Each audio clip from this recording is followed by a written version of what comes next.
Hello, everyone, and welcome back to the Demystifying IRT's Admissions Process webinar series. Today's webinar is about interviews, and we are on number 5 out of 6 in this particular series. So we're going to discuss, let me tell you what we're going to discuss. The interview process, how to prepare for the interview, what to expect during the interview. We're actually going to look at the interview questions. We'll talk about how best to conclude and do follow-up. And then the last 2 slides you are probably very familiar with at this point, talking about how to submit an application and where to go for more information. I forgot to introduce myself as we typically do at the start of these webinars. So for the record, my name is Brittany Zorn, and I am the Arts and Sciences Program Specialist here with IRT. And I am working with my colleague Leslie today. Leslie Godo-Solo. I'm the Education Program Specialist here at the IRT and want to thank you all for jumping on to join us. And with that, I'll let Leslie take it away. Okay, so the actual interview process, what will happen is shortly after March 1, when all of the applications are due, we will determine all of the ones that are complete. And then you will be hearing from someone in our office. It is likely me, Brittany, or LaShonda, our executive director. But it also may be our colleagues, Sarah and Janelle. It just depends on how many students we have to interview. They may also help us. And we will conduct this interview online and on some platform of Zoom, Skype, WhatsApp, any of those. And the interview includes 10 questions, and we like to keep the interview to about 30 minutes long. And then, as I mentioned, these individuals will be the ones that will interview you. On that particular, are you good? Yes, sorry. I didn't know if you were. Yes, thank you. I appreciate your good looking out there. But yes, we can, I'll jump in. So that is the interview process. Everyone who submits a completed app gets invited to interview. Anticipate 10 questions, 30 minutes with an IRT staff member. So how do you prepare for that? How do you prepare for this 30-minute, 10-question, robust interview experience? Will you want to practice articulating your previous experience and your future goals? So what are some significant projects, jobs, papers, research projects, or work projects that you've undertaken, participated in, that have influenced your decision to pursue this graduate degree, or that you learned something significant from, or where you gained significant skills or experience into your field? Begin reflecting on those previous experiences, the things that you've done that have been really influential to your current trajectory, and practice describing them, and articulating them in a succinct and articulate way. I think good best practice would be within, a couple of minutes. You don't want an interview response to be too much longer than 2 to 3 minutes long. After 3 minutes, your interviewer is going to start making a grocery list on the side of their screen, and it's hard to stay focused with, what is being said. So think about the things that you've done that you're proud of, that you've gained a lot from, practice articulating them and describing them, and then similarly do that for your future goals and research experience. So why are you pursuing this particular degree? What are your career goals? What are your goals for within your graduate program, whether that's research oriented or skill development oriented? But begin practicing these things to your friends who'll just let you talk to them, to your mirror, to your voice memos on your phone, whatever makes the most sense for you. But don't let the interview be the first time that you've begun to articulate your previous work and your future goals. You want to make sure that you reserve ample time for the interview. So again, we are going to keep the interview to 30 minutes on our side of things. So you probably want to set aside 40 minutes or so in your schedule to allow for setting up your computer, making sure you're plugged in, making sure you're connected to the Wi-Fi, being able to log in, make sure your Zoom is working, see how you're looking, check your lighting, all of those little minutia pieces to being prepared. So, if just because the interview is 30 minutes, that doesn't mean that you only need, 30 minutes where you're sitting in a coffee shop and you're like, oh, I'm free between this meeting and that meeting for 30 minutes and I can squeeze the interview in right here.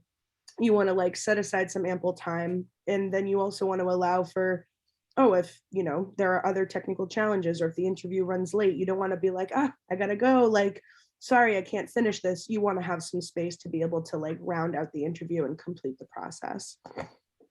Definitely want to be in a quiet space. So does not reflect well on you if you're driving during your interview. If it's difficult to hear you or see you because your phone is beneath your chin and you're also like looking at the road, or we can hear the hot cars on the highway or your heater running.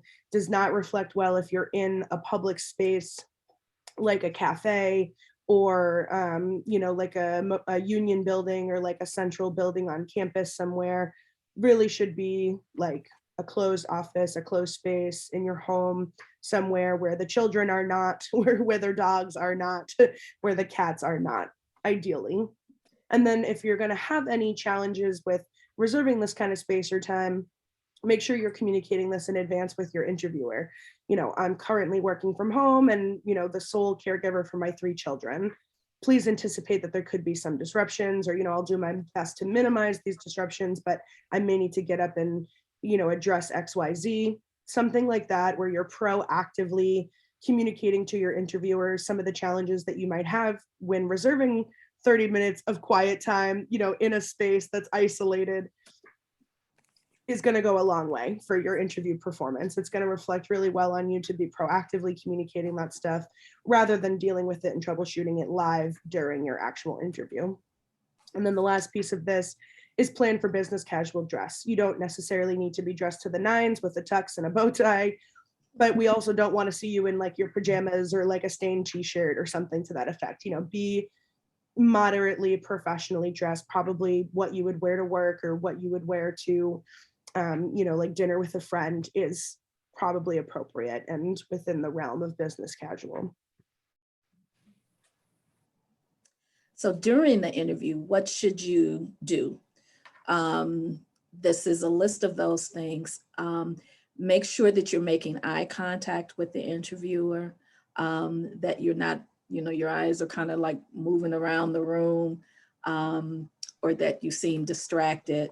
You don't want to, sometimes people are shy and they, tend to look down as they're talking. That could also be cultural, that you're looking down, but feel free to make eye contact with us. And demonstrate positive body language and facial expressions. So you want to be sitting up straight.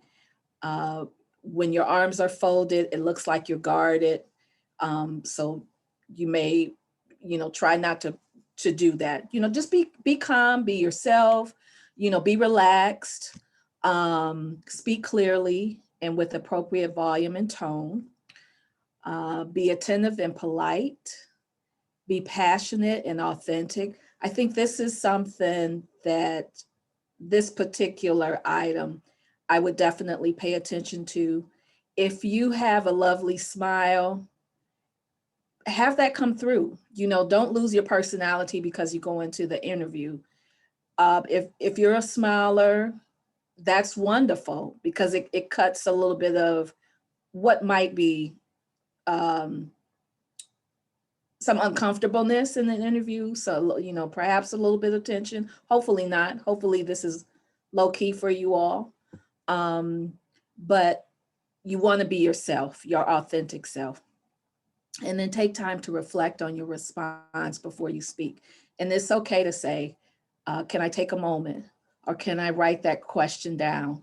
Or can I just, I want to think for a moment. And then you can think, and if you need to write down 2 or 3 keywords that will help you remember, feel free to do that. With that in mind, do have a pen and paper handy for writing down any questions or taking any notes to responses or to questions that you may have asked. I just want to reiterate the taking a pause before you respond, because that was transformational for me personally, as an interviewee, right? Someone being interviewed. I have a lot of anxiousness around filling space, like quiet space. I don't know. I don't know if you could tell. I like to talk. I have a very, like my communication style is very much like verbal process oriented. And so this concept, this idea that like I could just literally sit in silence for a whole breath or say something like Leslie said, that's like, oh, that's a really good question. Thank you. I'm going to take a moment to think about that before I respond. That was revolutionary for me.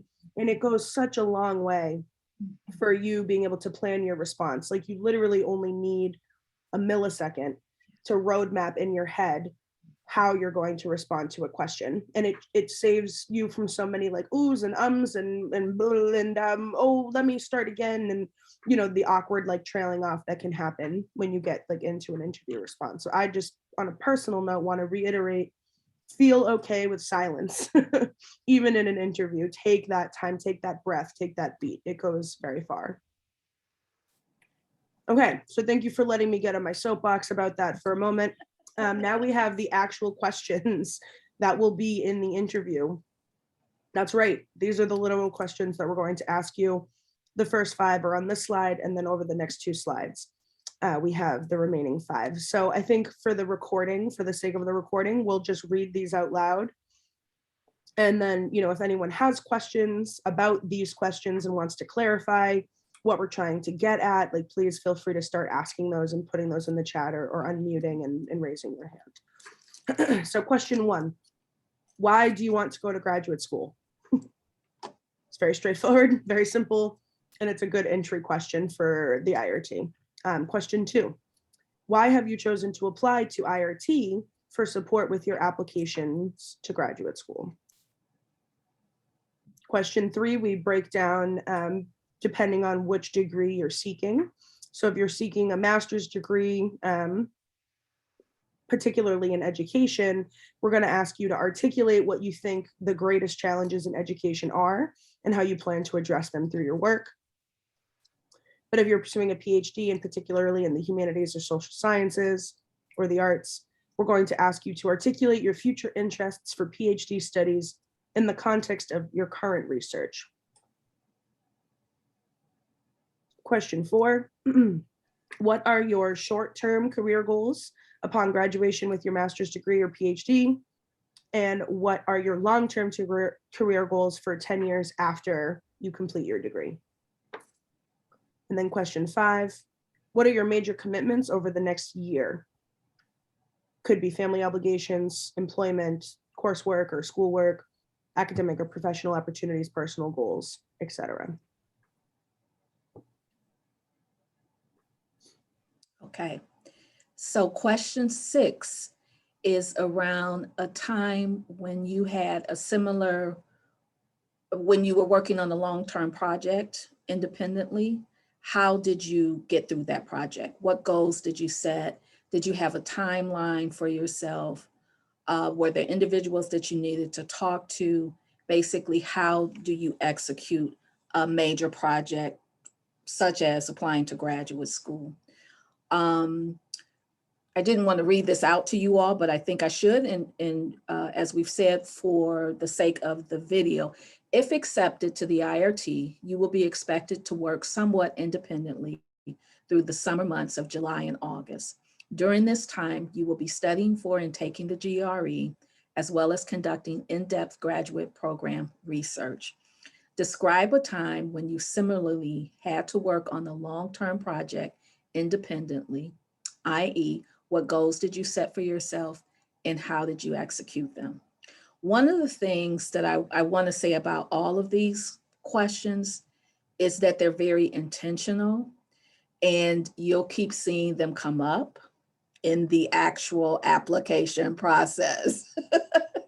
These will be questions that the deans, department chairs, faculty members will be asking you as well. So they're very intentional. So the sooner you start to think about them and articulate responses to them, the better off you'll be in the process. So our question 7 is, the fall is a particularly busy time for IRT scholars. During September and October, students will be required to meet with a statement of purpose advisor on a weekly basis for 8 consecutive weeks to work on their written graduate school materials. Those materials include the statement of purpose, will help you critique your resume, writing sample, personal diversity essays, and sometimes, if time allows, we also have assisted students with, say, external fellowship application materials and essays. In anticipation of submitting all applications by December 1, think about this demanding time and what time and stress management strategies might you employ, okay? So, you know, when you have a big project and where you tend to run into stress, if you're a person who procrastinates, you want to plan for that. Maybe you divide this process up into chunks so that you can do a little bit at a time, so that by the time you're ready to submit your applications, or by the time December 1 comes around, you are able to, in fact, begin submitting all of your applications. So question 8, an integral part of the IRT process is having regular advising calls between June of this year through April of the following year. If you have had an advisor in the past, please describe this relationship. And if not, what might you seek from an IRT advisor? So this question is important because it gives us a sense of how you like to work with an advisor, collaborate, you know, what are you seeking from that individual? You know, if you want someone who gives you the truth and gives it to you just unabashedly, or are you the kind of person that's like, give it to me softly? You know, I definitely want you to tell me what the issues are, but, you know, do it in the way that I can chew easily. And then question 9, describe a time that a project or responsibility you did not go as planned. What hurdles did you face and how did you overcome them? And so we're wanting to really see how you deal with difficulty, you know, how you demonstrate your resiliency in overcoming a difficult situation. Those kinds of things are what we're looking for. And then finally, have you started to research prospective institutions? Mhm. If yes, what are some institutions, or which institutions are you considering? And if no, what are some things you are looking for in the graduate program? So we want to see, have you started looking at institutions? And I would say if you haven't, that's okay too. It's good to know so that we can perhaps make some quick suggestions of schools to begin taking a look at. And then what things are you looking for in the graduate program? So are you looking for a small cohort? Are you looking for a 1-year program as opposed to a 2-year master's program? Are you looking for a PhD as opposed to an EDD? Any of those kinds of differences, or ideas of what you're looking. I'm sorry, I'm a little distracted. But yeah, why this particular graduate program is basically what you're trying to get at, whether it's the academic, whether it's the mentorship you're going to receive, whether it's the fellowship, the community that you're going to be in, the city. What are your reasons for looking at this particular graduate program? Okay, I just want to reiterate something Leslie said with regards to these questions. They are intentional, right? Like, so Leslie was like, oh, we ask these questions very intentionally because these themes and these concepts and ideas are going to come up through your graduate school application process. Could not emphasize that, more strongly, or, reiterate that point more clearly. Like, these questions in the interview are essay questions in the application. They're all meant to prepare you for thinking about the things you're going to have to articulate for your graduate school applications and through interviews with graduate programs. And in your statement of purpose and, through applications for other funding opportunities. So it is all very intentional, and it's meant to save you some thought work, right? You're working smarter, not harder here. You're getting a jump start on considering these ideas and your responses to these questions by virtue of just applying to IRT. So on that note, concluding the interview, there will be an opportunity for applicants to ask questions of us, the interviewer, at the end. So come prepared with some questions in mind. Definitely, to reiterate a point from an earlier slide, have a pen and paper or a digital note-taking system right in front of you so that you can jot things down as they come up. Maybe you think of a question that you want to ask while you're going through the interview. You probably already have some questions beforehand. So have those queued up and ready to go. Take a few moments at the end to say anything else you might need to say, to clarify anything, and just thank your interviewer for their time and for the opportunity to be interviewed and to be considered. You always want to get in the best practice of sending a thank you note, whether that's an email or a physical card, to the person who interviewed you. This is a great best practice for any interviewing scenario you might be in, even for a job, even for a part-time job, even for funding going forward. And then in terms of following up with your interviewer about when you will expect to hear back, your interviewer will give you an overview of next steps at the end of your interview. They'll kind of give you a sense of, we're going to complete interviews by this date and then, begin reviewing applicants around this date. And so everyone will expect to get an admissions offer or admissions decisions by this date. Once those dates have passed, if you've not heard the things that you were promised, it is totally appropriate to follow up with your interviewer and just, oh, I'm inquiring about the status of my application. During the interview, you had said we would know by this and this time. I haven't heard anything yet. And thank you for, passing along any updates.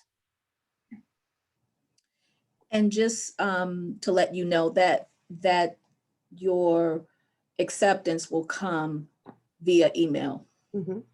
That's a good one. Yep. Okay. So submitting an application, you all have seen this slide, but for the record, we'll go through it. You do need to attend an informational session online. We're going to ask you, have you done that when we start to interview you? 2, you should submit a completed online application by March 1st. And you want to include the following materials: a resume or CV, unofficial transcripts from all credited earned institutions, including any undergraduate and/or graduate work at community colleges, study abroad programs, and any summer workshop. Even if you were a high school student and took a course at a community college or a four-year institution, we want to see that transcript as well. You will answer a series of short essay questions regarding your professional history, your research experience, the theoretical frameworks you hope to use, and your goals for future graduate study. And then finally, well, not finally, the second to last item is you want to submit 3 academic recommendations, 2 of which should be academic and 1 can be from a professional if you're applying for fields in education, such as higher ed and school counseling. So basically this means that 2 should be from professors who have had you. And then if you're in those education fields and you've been working or tutoring or say assisting in the multicultural office on your campus or career services, that supervisor can write you a letter of reference as well. And then the final item will be to participate in the 30-minute virtual interview. And as always, for more additional information about IRT or accessing our application, you can visit our website or reach out to our generic email, which is monitored daily and guaranteed to get you a response within a couple of days. And that's all she wrote for interviews. Just a quick overview of what to expect, thoughts, questions, reactions from the audience.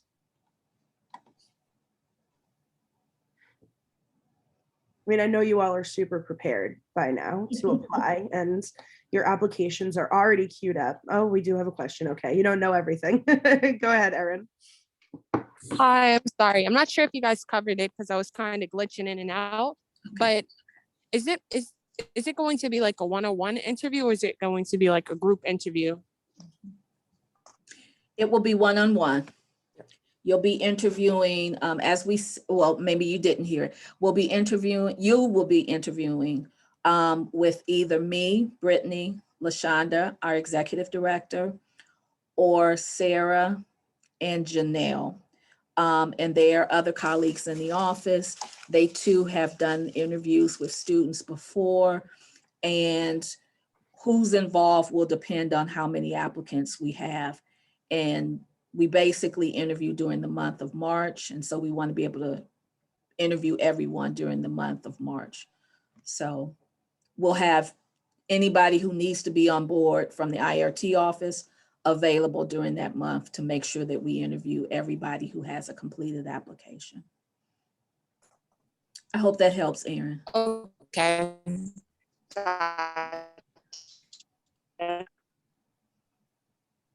Yeah, you are having technical difficulties. It did. Thank you. Did you have another question or? No, I was saying thank you. It helped. I really appreciate the answer. Perfect.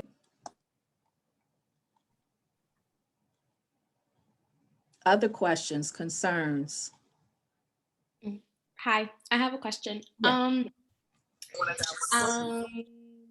I'm trying to remember. Oh, okay. So in the part in the application where we're supposed to discuss, it's optional, the part about if we had a low grade at some point in our undergraduate career, is that something that is going to come up in the interview? I came in a little late, so I don't know. I only saw what questions 8 through 10 would be like. Yes, a good question. No, we're not going to particularly ask students in an interview to further elaborate on an optional statement of grades if you put something like that in your application. We don't necessarily review applications before interviewing applicants. So your interviewer might not have any context for who you are, and they may just be prepared with the 10 questions to ask you for the interview and record your responses in that day, especially if our colleagues Janelle or Sarah were serving as your interviewer. They're not part of the admissions committee within the office. So the admissions committee, the IRT admissions committee, is made up of myself, Leslie, and LaShonda. And then when we have an associate director, they also, and when we have a recruitment and admissions program specialist, those two roles also sit on the admissions committee. So you could have an interviewer who doesn't read any applications and is truly just interviewing you and recording your responses in that moment.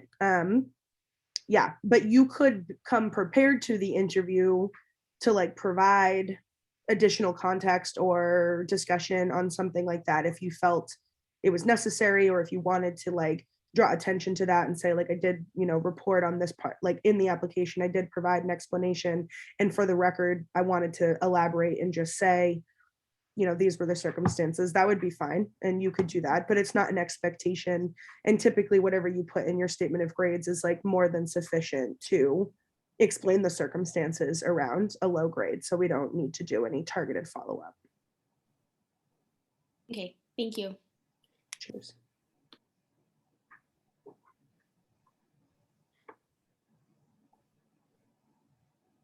Of course, this recording is going to be on, the website too, so you could actually go back and look at questions 1 through 5 and 6 through 10 again. Like you could actually go back into the recording, pause it, read the questions, and do that for all 10, since you mentioned that you had missed the first half.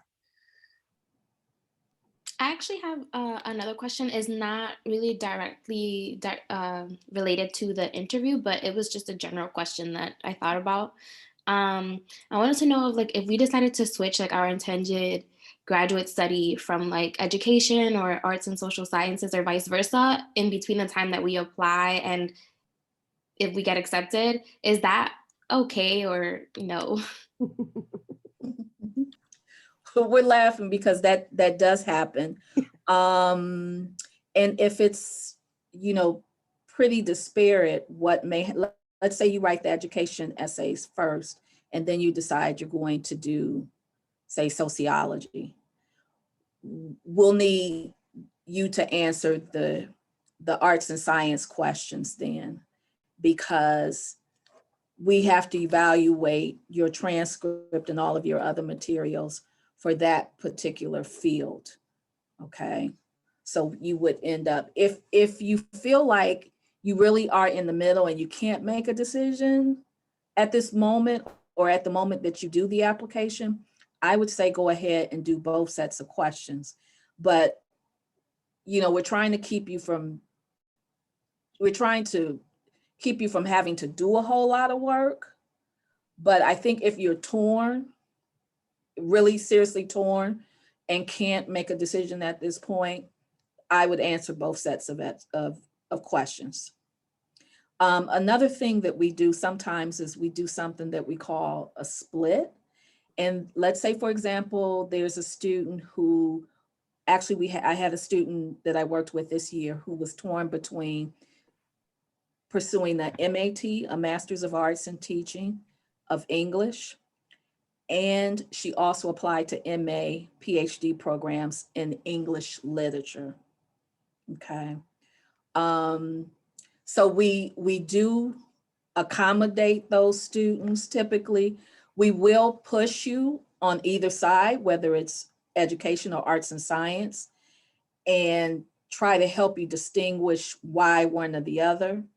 And if in fact you're closer to one than the other.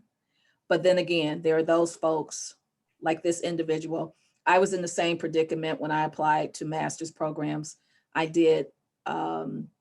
was applying to Spanish lit programs, masters, and also applying to higher ed programs. So that is something that we do accommodate, and you'll work that out with your advisor. I know that was a bit long, but hopefully it answered your question. It did. Thank you. You're welcome. Brittany, anything you'd like to add anything? No, I mean, I think you kind of summarized it. We, tend to encourage students into one disciplinary cluster, right? Like either arts and sciences or education, but there is overlap, and sometimes it's hard to split them. Sometimes it's hard to tear them apart, like Leslie was describing with like an MAT in English teaching versus a master's in English. I've had similar experiences with like teaching math and then also getting a master's degree in mathematics. So yeah, it happens. There's definitely circumstances where it could very well be either discipline.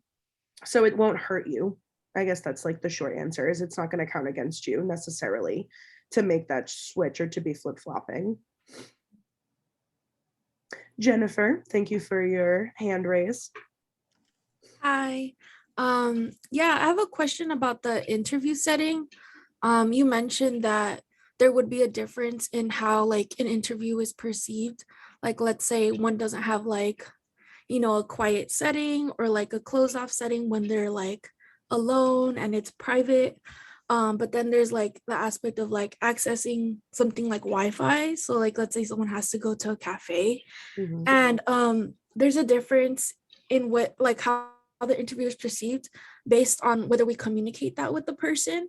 And let's say we communicate that and everything, but would that still be considered like, I don't know, could that still affect the way the person is like grading my interview, regardless if I told them or not? I mean, even though I told them like my instabilities and stuff. Totally. If you are communicating with your interviewer ahead of your interviewer, wow. If you're communicating with your interviewer ahead of your interview, then no, it is not going to count against you if you have noise interruptions or, if there are some challenges that you prefaced with your interviewer, because then that allows you and your interviewer to take some steps if you need to, like maybe reserving more time, maybe instead of just having 30 minutes set aside for that interview, you're reserving 45 So if you do have a noise interruption, or if you do need to repeat yourself multiple times, because there is ambient noise in your background, or because you drop an internet connection because your Wi-Fi is unstable, then you've kind of built in some buffer time to accommodate those like challenges. So as long as you are proactive about communicating and saying like, I've made my best effort to reserve a quiet space that has access to stable internet. However, I could still encounter these challenges. Then that covers your bases and reflects really well on you. Your interview is not hurt by that. It's actually helped, because it's demonstrating your thoughtfulness and your consideration of your interviewer's time, and your, like how highly you're valuing or prioritizing this opportunity to interview, right? Like you're demonstrating that this matters to you, that you've taken time out of your schedule and day to think about how to like best participate in or perform in this interview space. So yeah, I would say no if you have those challenges, but you've communicated about them previously and taken steps to find accommodations, then it doesn't hurt your performance. I would just add the previously can be, like an hour before or a day before, but it also can be right at the moment that the interview is beginning, because, it could be a situation where you anticipated that everything would go well. Yeah. And that particular morning, the internet is not working, or a family member's child or your own child is sick and they're home with you, and they're unconsolable. We get that we're not going to hold those kinds of things against any applicant. We're in the middle of a pandemic still, even though some people don't believe it. And we realize that, access to internet may be limited. A lot of us are still not back on our college campuses where we had constant internet access. And so, yeah, just let us know what you're dealing with. We're going to be flexible. Thank you. I also have another follow-up question regarding like who will be conducting the interview. And you mentioned that some interviewers may not have like context on our application. Does that apply to everyone, or is it like only some interviewers won't have context?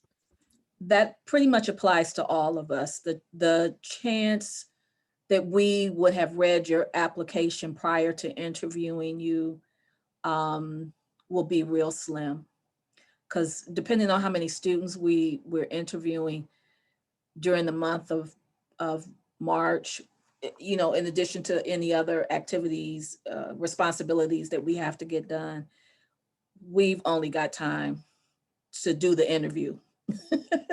And when we do the interview, we will be documenting your answers. So you will hear us typing. And we pretty much just document what you say.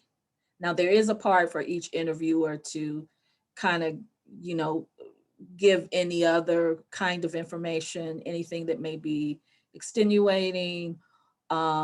This interviewee was lovely. They were, it was a warm and cordial interview. That kind of stuff will be the comments that we'll be adding. Otherwise, you'll be, I don't want to use the word graded, but Evaluated. Thank you. Along the lines of the rubric that we shared earlier.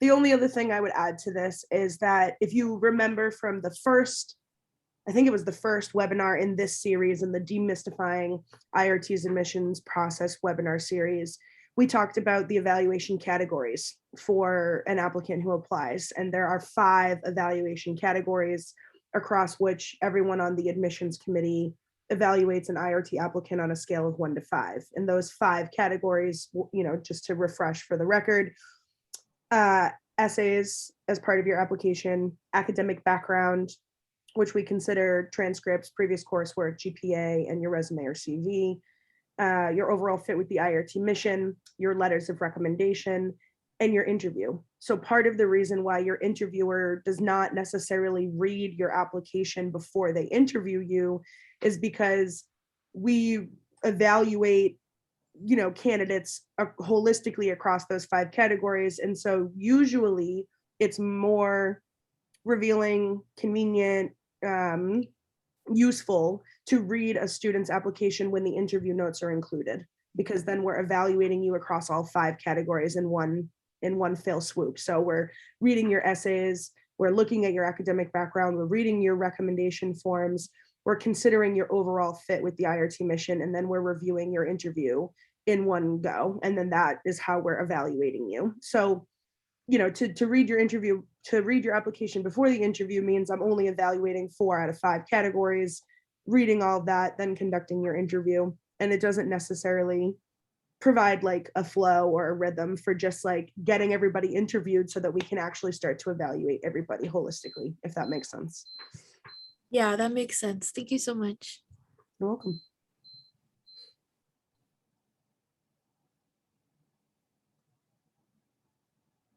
I had another question. This is also about the statement of grades. I remember the last session, the one on Thursday, this was discussed a little bit, but I just wanted to get clearly just like a word count that would be preferable for the people reading it, because I have a tendency to ramble and to use excess detail. And I guess it's just, I'm so accustomed to making my negative experiences digestible to a general public. So I just would like to know, what would you guys prefer? Because I also don't mind going into detail. I'm not ashamed about what happened, but I'm also like, some people are like, whoa, like this girl just word vomited all over my day. So I just would want to know, like, what's like an appropriate word count that you guys would like, or yeah.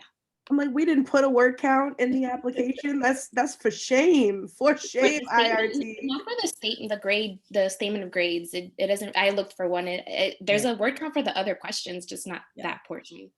I would say a paragraph. Don't start to repeat yourself over. Just give us the when, where, what, why. Perhaps how you've recovered from it, and leave it as that. Yeah, I guess if we were to give like a ballpark word count, I would say between 100 and 300 words is probably reasonable. I think anything like if we're getting in close to 500 words, that's probably longer than it needs to be, generally speaking. Like we don't need like a small essay, right? Like it doesn't need to be like a small narrative, like short story. It just needs to be really cut and dry about like, at this time, these circumstances occurred and it prevented me from performing at my best ability. I took these steps after realizing what was going on. My performance changed, and now I have these best practices. Mm-hmm. So yeah, I would say around 200. Like if I was going to give you an average, 250 words. Like that's like a good middle ground of like give or take 100 or 50 words. Thank you. Cheers. Thank you.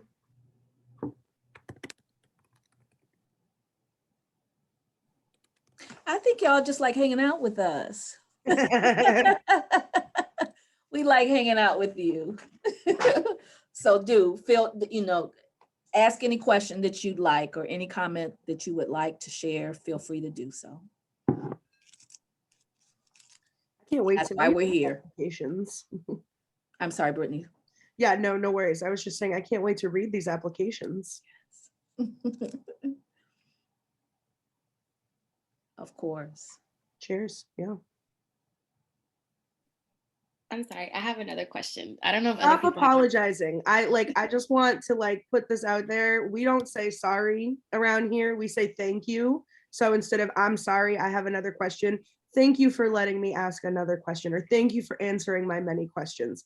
Way nicer. You don't need to apologize. This is legitimately the purpose of this session. So no more apologies for taking up space and advocating for yourself. Please continue. Honestly, I really like that. So thank you so much for letting me ask another question. Just wanted to open up the space to others. This is more about like after we submit the application, like, do we get like an email saying, you know, this is going to be your interview, or ta-da, like, or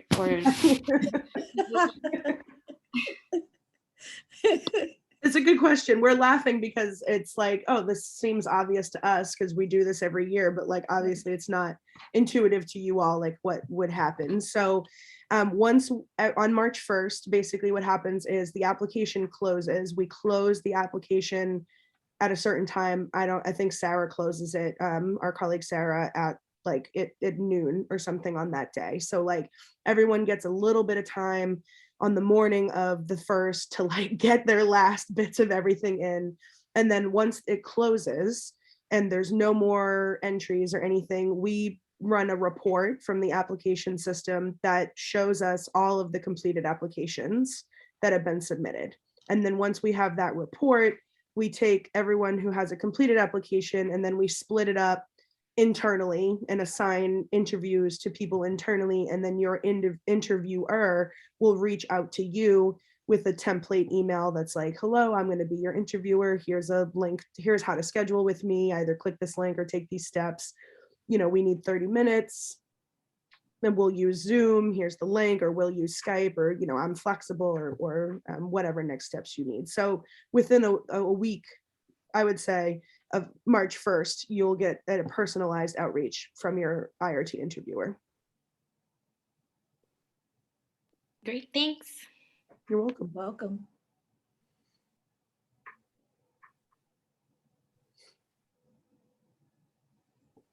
I really enjoy the interviews. I'm just catching up on the chats. Some folks were saying that they're excited.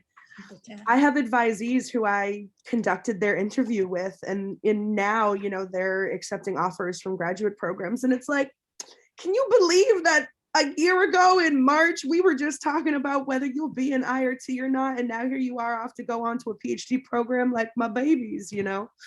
So it's really fun. It is a great, you know, personalized experience. I love the relationships that we build here.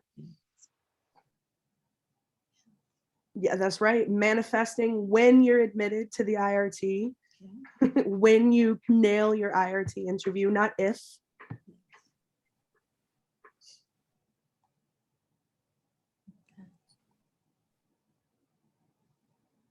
Okay, folks, any last lingering thoughts, questions?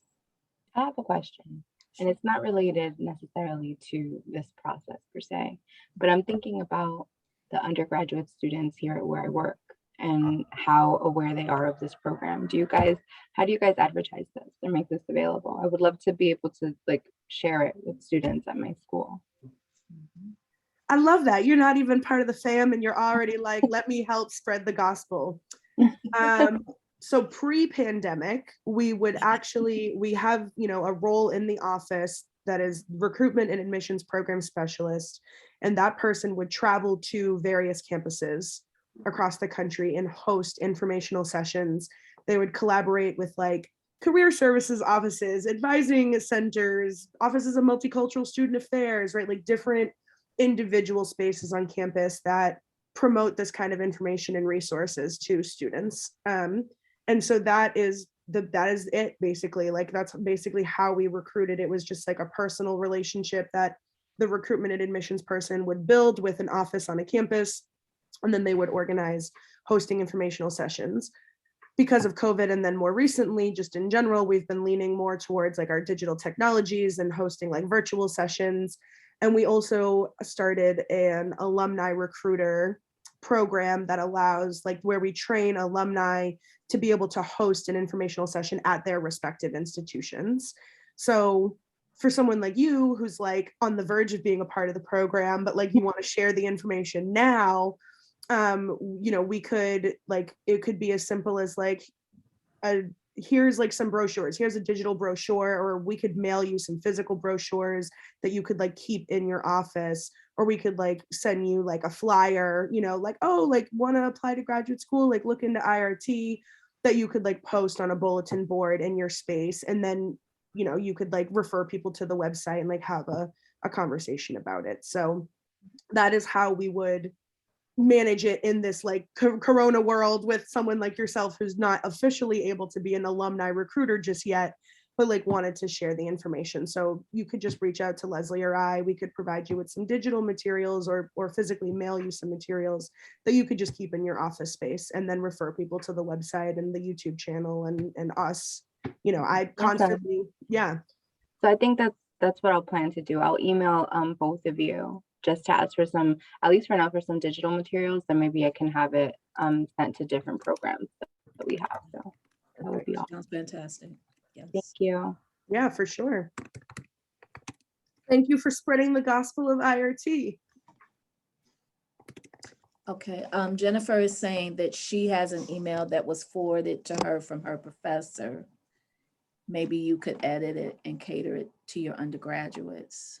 That's true too. We could definitely forward. Thank you, Jennifer. Smart suggestion. We, this year, because we didn't travel physically, we created like an email template that we blasted out to some of our campus contacts that was like, here's the dates and links to the, you know, webinars that we're hosting and like the information, and forward this on to students who are interested in grad school. So when you email us, we can forward you along that email template, like I said, digital flyer, brochure, and then potentially physically mail you some stuff too. So Jennifer is spot on.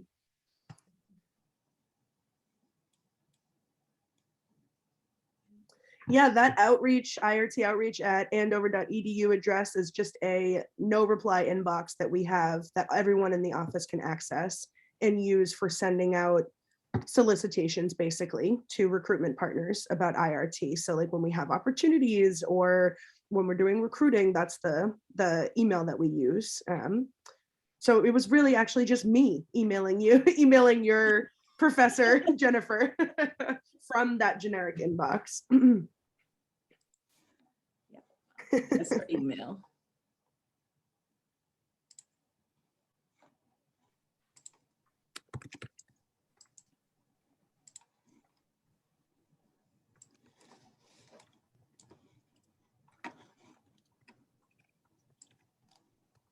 All right, other lingering thoughts?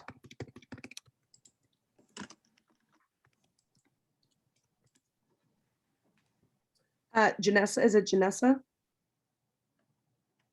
It is. Thank you. Perfect. I've been to all these sessions and I feel so demystified. And this is a little side note, I was sick with the COVID and then I was on the quarantine. So like, this has been like a highlight of my last 2 weeks. So, which is sad to say, but it really was. So I want to share that with you lovely people. But I wanted to ask, I'm feeling good about every aspect of the application. Now I'm getting those little green check marks on the application. I'm like, yeah, I'm killing this. I'm afraid of those essays. And yeah, okay, your turn. You could say anything. Like, you all have said so many lovely things and I'm like, oh, now I know what to do. But then I sit and I'm like, okay, what text am I going to use for my essays? And I'm just terrified. So if you all can bestow those lovely blessings, thank you. I would say perhaps are you all of them or one in particular? Yes, and no. Honestly, I think what the issue is right now, or the part I'm working on now is, okay, I want to apply for a PhD in sociology. Okay. So it's okay, it says in the application, I need to find 3 texts. Okay, well, that has become a huge block for me. Like, I feel like once I pick the text, okay, I kind of know what to do. I was here, I was demystified, you know, like, but how do I choose the text? So maybe that's, maybe you want to start with the easier questions, because I think a lot of times we hone in on that particular question in particular in this case. And like you say, it just kind of decenters you. You can't stay focused. But then in terms of that question, you want to pick books that are perhaps related to the research that you want to do. So as you think about the research that you want to do in the future, what texts, what authors, what theories have been important in that work? And then, choose those 3 texts or authors. I don't think you have to even think too hard about it. Like, I think you're just overthinking it because of the like pressure of submitting something formal. But like, if I just like ran into you at the library or like ran into you somewhere and was just like, oh, like, what do you do? Oh, you do sociology? Like, oh, like, what are some of the scholars or people or things that have like influenced your like perspective or your understanding of the field? Or like, tell me like an influential text that you were exposed to, or an influential scholar that you were exposed to. Like, if I just asked you casually, and let's do it. Like me, Brittany Zorn, asking you, Janessa, like, do you have like people that come to mind when you think about the scholars or the texts that have influenced like your academic endeavors and like the way that you think about the world? And like, could you just casually name some people or some classes or, projects? Could you just like point to a few things in your head that have had an impact on you? Yes, definitely. Perfect. So pick any 3 of the 5 things that came to mind and put them in your application. One thing, like what I want to research is something that hasn't been heavily researched, and that's part of why I want to research it, because I feel like it's a whole. Yes. How do I navigate that? Like, I don't want to choose a text that I chose that book because I'm like, oh, I want to learn more about this topic. I read the book. I still don't know what I needed to know. And that's where the hole is. How do I reference that in my, like, should I tear that book to shreds?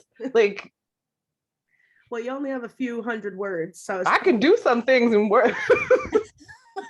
like I could put some thoughts down. No, I think it's as simple as, spending a few sentences summarizing the book. Like, this is what the book is about, or this is my major takeaway from the book. And then a few sentences that like lead us into, and this is where my questions lie, or like, and this is where I want to interrogate, or this is, the gap that I'm hoping to address. So, you only have 150 words for each book. So it truly is probably like 2 or 3 sentences that says, this is a book written by this kind of person who talks about this circumstance or this situation. In this book, they look at X, Y, and Z and A, B, and C. What I took from this book was that it's not as simple as people think, or, there are some other issues that need to be fleshed out here. I left this book with some questions. And like, that's your essay response. So it really does not need to be like overly in depth or overly analytical, or like, you're not writing like a thesis, right? Like, we're not asking you to do a literature review. It's just like, we want to know, like, did you understand what this book was about? Right? Like on a basic level, or like this article, like, did you understand what the author was saying? And then what were your takeaways from that? Whether they were for further investigation or whether they were complete disagreements, and they're like, you're like, Marx is a fool, he doesn't know jack shit, I don't know why we all look at Marx, like, like whatever the takeaway is or the implication is, it doesn't need to be overly nuanced or, robust. You only have so much space. So yeah, summary and then takeaways, like, this is what it was about, and then this is where I'm at after reading it. Does that help? Tremendously. And I love that this is recorded, because I'm going to keep repeating it while I'm doing the essay. Like, just Brittany's going to keep me back into focus. I appreciate you. Thank you so much. This helps a lot. Thank you. For sure. And if more anxiety comes up, feel free to like shoot an email at midnight where you're just like, okay, Brittany, I have you on repeat in the background and I still cannot get it out. Like, I just needed to send this email and like ask for more advice or whatever. Like, whatever is useful for getting like through, feel free to continue to use Leslie and I. Thank you so much. Another thing I would add, just because this group, you've all been on the calls, and it seems like developing a rapport with one another. But if sitting and writing the essay is an issue, carving out the time, maybe you partner up with someone and you say, we're going to get on the Zoom call, and for an hour and a half, we're going to write. And then maybe you share, or can read each other's and say, oh, why, if I know that requires a little bit more planning, but it may also be helpful for you. And that is something that as you go into academia, whether you're talking about K through 12 or at the collegiate level, there are going to be times when you need to collaborate and partner with another teacher or with another professor. So I just throw that out, you all, there may be some connections here. Yes. And I would say, support each other as well. It's a great best practice for, being a BIPOC graduate student. Like, community is not a la carte for a BIPOC identified grad, right? Like, that is not like built in or baked into your graduate experience. You have to like Dan said, you have to carve out that time. You have to force yourself to like find the space and like make those connections and make time for doing things in community. So I highly support Leslie's recommendation. And as she was talking, one more thing that came to mind is, I think if you're like me, you probably like approached all of your writing assignments through your educational career as like you just sat down and wrote it from start to finish. I have this paper due for this class on Friday. On Thursday night, I'm going to just sit down and write 8 pages from intro to conclusion, like straight out. Like, do not do that. Like, that is the most unproductive way to approach writing. I did it for many years until I got to IRT and I got to grad school, and I was like, this is no longer effective or passable for the levels of, rigor and critical thinking that are expected of you as an IRT scholar or a graduate student. So if you're stuck, just free write, just poop out some things on a page, right? Like, just literally like whatever comes to mind, whatever text you're thinking about, whatever things, Du Bois said this and this and this, and that makes me think of these things. And, then I read Freire, and Freire made me think of these things. And I actually really didn't like what I read in that class with that professor, right? Just brainstorm, just free write and get some things out. And then take a break, take a 5, 10, 20 minute, 60-minute break, come back to it, read what you wrote, and see like what is good, see what's worth keeping, see what, actually resonates, and then try to build off of there, rather than just being like, I'm going to sit down and write these 3 citations and these 3 responses, like from scratch, intro sentence to concluding sentence as a straight line. That's not an effective writing process. So if you're stuck, don't try to force yourself to like produce an essay. Just do some brainstorming and some free writing and try to go from there. Almost demystified. Thank you both. And thank you. I'm seeing some lovely things in the comments. I'm gonna try to respond. Thank you so much, everyone. Yeah. Cheers. I love that. You really had me when you were like, I am demystified at the start of that. But Thank you. let me ask you about those essay questions. Yeah. That one's gonna bring me joy for a good day. And so, thank you. And Jennifer. Hi again. I'm finding myself hyper focusing on essay question number 4 on describing a future research project within my intended graduate discipline. And for me, that would be like expanding on my senior thesis and like continuing to develop a theoretical framework that I'm expanding on. So then I'm like, I feel like I have a lot of support here within this current institution that I'm a part of, and specifically within like the area of focus, like the immigrant community. And I'm just like, how would that change? Like how would like having access to my community and having access to like the support from faculty here, like I'm a little nervous about how that's gonna like transcend like in grad school, and like whether my focus would change, which is scary to me because I feel like that's my child, So I don't know if y'all have any advice, or I don't know if other students have encountered that as well. Yeah. Tatiana's like, I have. Yeah, I'll start with an initial response, and then I definitely welcome Leslie to put her 2 cents or her 5 cents in too. She's worth more than 2 cents. I think my initial reaction to what you're saying is like your research interests are going to change. Like it's almost like a guarantee that whatever you've mapped out in your head for yourself is like your focus for your PhD right now today on January 25th, 2022. Like it is inevitably going to be different when you actually start your dissertation in like 2 or 3 years. Like it's like you can almost just let go of that. I know, girl, I'm so sorry to break the news to you.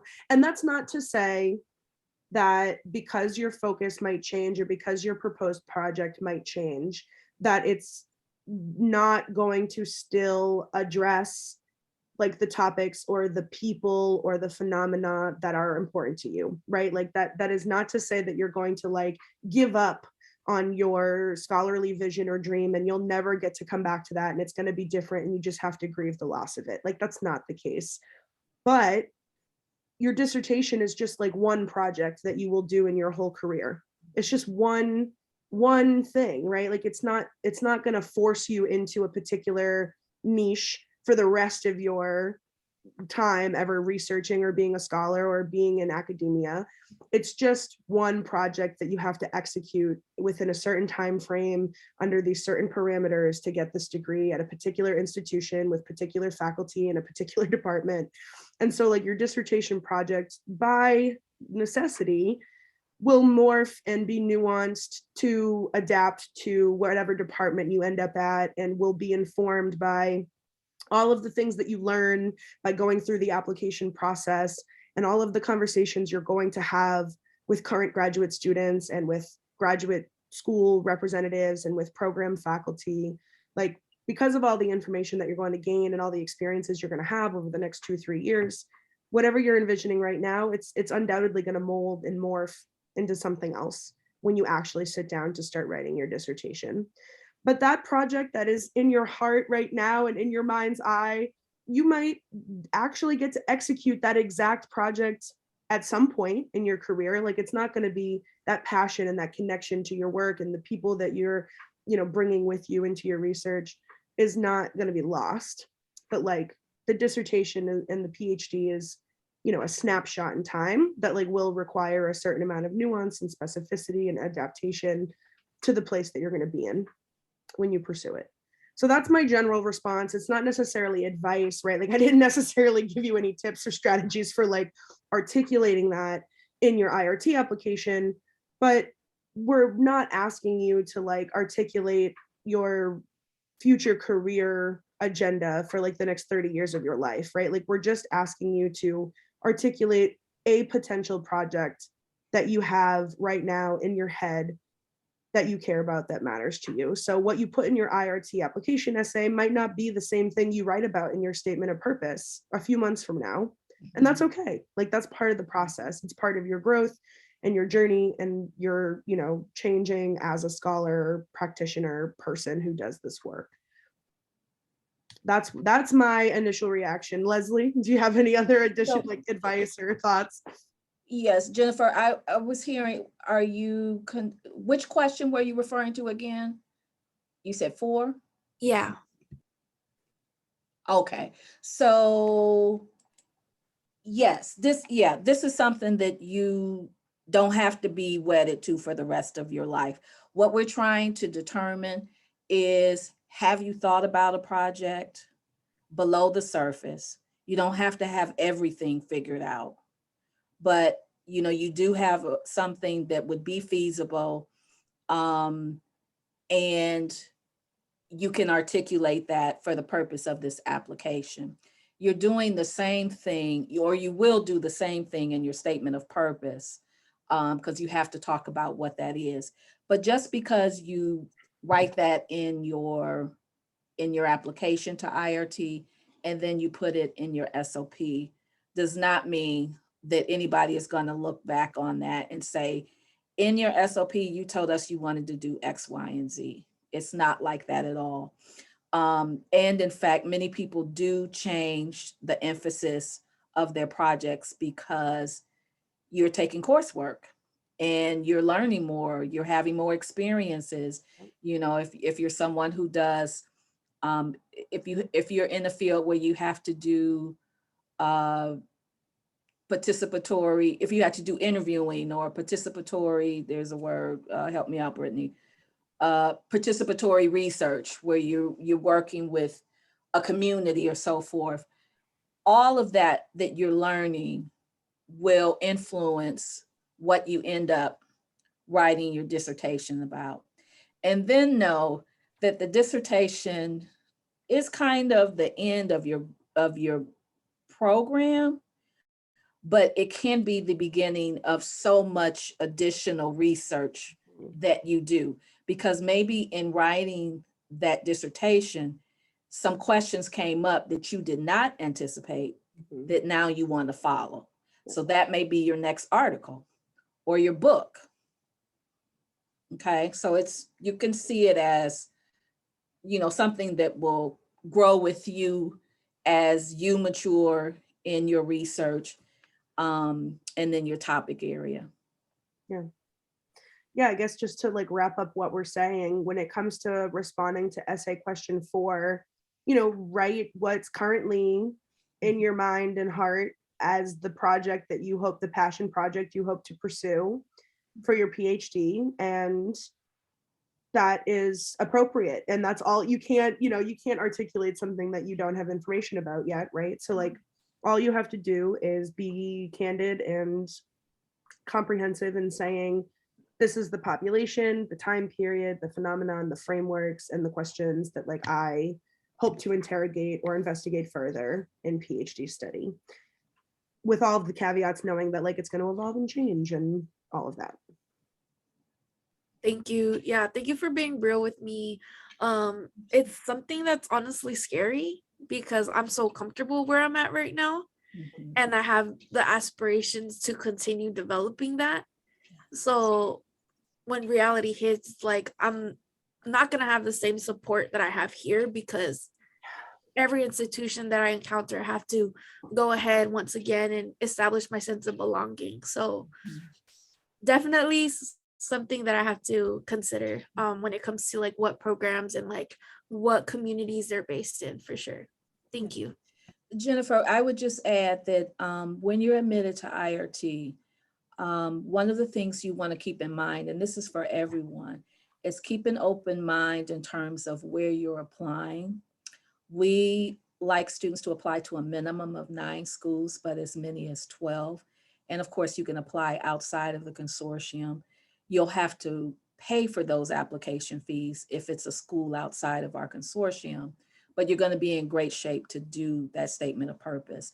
And the reason that I say that is because, particularly for our PhD candidates, this fit that we're talking about is real important. Why?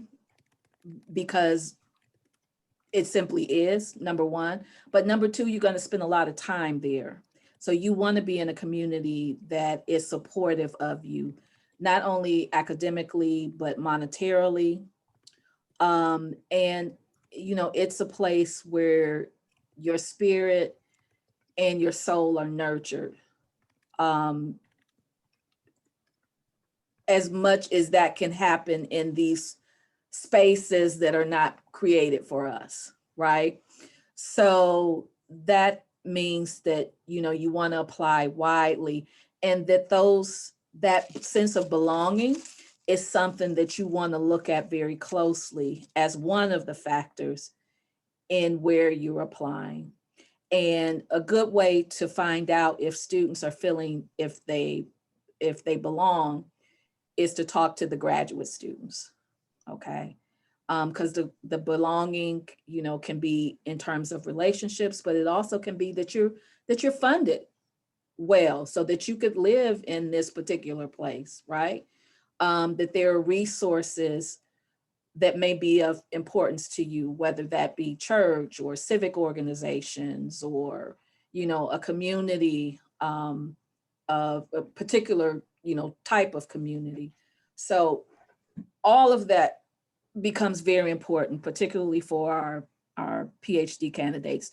The master's candidates, it's a 2-year commitment. Ideally, you want to have all of that, but sometimes we don't.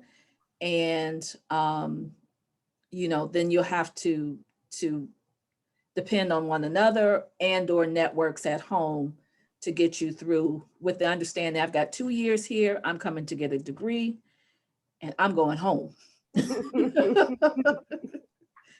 I hope that helps too. Thank you. Yeah, everything was very helpful and very insightful.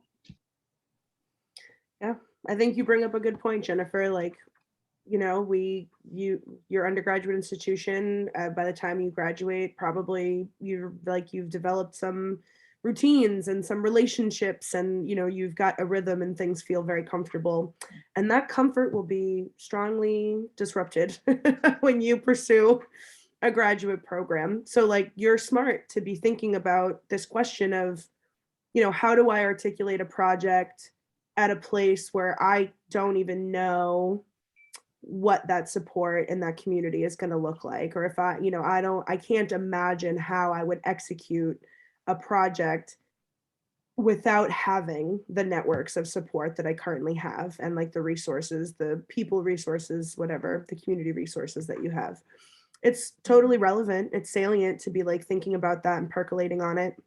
I think for the essay, you don't have to put too much pressure on yourself, to like account for that just in response to essay 4, but in the bigger question of like, am I prepared for graduate school, or like what do I want out of a graduate program?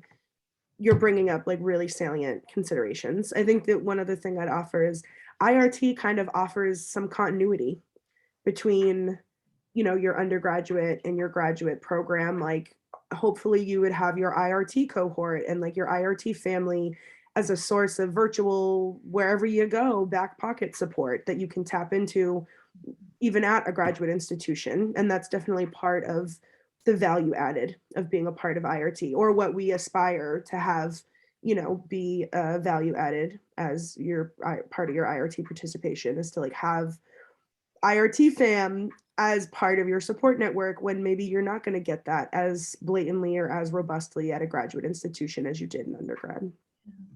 And of course, you're going to continue to nurture those relationships as well. So you're not going to leave, if you leave that particular area and not be in contact with those folks. You should stay in contact with them and let them know how you're doing in graduate school, what you're working on, that kind of thing, so that those can remain, supportive and lifelong relationships. Got us on our soapboxes, y'all. Anything else? Well, this is more of a comment than anything else. Just for anybody that's struggling to find texts, or trying to remember authors and titles, because I personally struggle with that. Like, I could recite to you the most impactful readings in my undergraduate career, but I cannot remember authors or titles for the life of me. So I suggest, I don't know what kind of rapport everybody has with their undergraduate institutions. So you could probably email your professors and ask them to send you the syllabus. Because for the most part, they don't change a whole lot. At least in my school is really tiny. So as that, or I worked in the sociology department. I'm a former sociology major. So hey to anybody who's a sociology major. I work there. So I'm like really cool with the administrative assistant, and you could email them. They also keep like huge binders of all the courses in your respective department, and you could ask them to send you a picture or a scan or whatever, and that really helped me, honestly, emailing her back and forth this week, because I couldn't remember any titles of anything, honestly, which is terrible. But yeah, so that really helped if anybody wanted to do that. It's a good tip. I love it. I love it so much. And something else that you said, besides just like reach out to your professors and or your departments for those syllabi and that information, you were like, I'm really close with the administrative assistant. Yes, girl, like this is some good advice just for any, like if you want to be in academia, you better befriend those administrative assistants, Yes. befriend your librarians, befriend your, food service workers, befriend those people who are working behind the scenes or who don't have that center stage kind of job that keep the institution running. Because when you're friendly with those people, they can work behind so many loopholes for you. Like, you can be friends with the janitor and the groundskeeper or the, custodian, and like, oh, I'm locked out, and they'll just let you in because they know you. Think like having that like personal connection, like that's huge. Like being able to just be like, hey, Joanne, will you just send me the syllabus from spring 2021? Like, I lost it. Yes, like that is a huge best practice to employ and adopt, is like always befriend the people who are like perceived as like lowest on the totem pole for employment, and like don't get all the cred, because that can open so many doors for you. They know everything. Yo, I was just about to say that. They know everything. They know everything who to about call, everybody. who to ask. Yes. Yes. Mhm. And they will also, this is terrible, but I worked at the sociology department for a while, and people would call her name is Linda, for references. And she would get off the phone and she would be like saying all these really amazing things about these students. And I was like, Linda, is that really true? She's like, no, but he needed a job. And I'm like, oh my God, they will have your back. Befriend the administrative, especially because there's not always a lot of assistants working in the office. So it's basically like 1 or 2 people. Make those friends. She was great. Yeah. That's the biggest wisdom nugget that we've given you through this whole series. That is. Nick said it was with a student. What was it?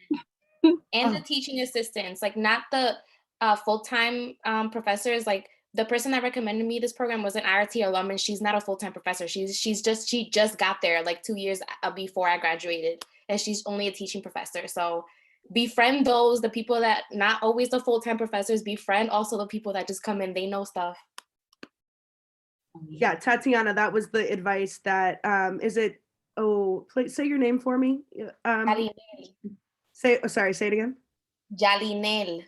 Jalinel With an L. Forgive me for being a white girl who doesn't have that like that beautiful pronunciation. I will work on that. But Tatiana, the advice you missed from Jenny Nell was to befriend administrative assistants in your departments, or if you like don't remember a specific text that you read, but it was like in a particular class, you can reach out to your professors or your administrative assistants in your departments and ask if they can share syllabi. Like, oh, I took this class at this time.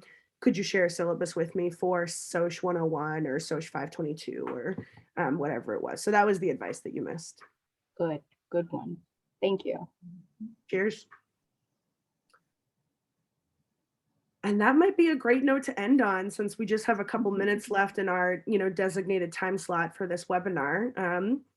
We got one final one on Thursday to wrap up and just kind of review everything that we've talked about over these last 5.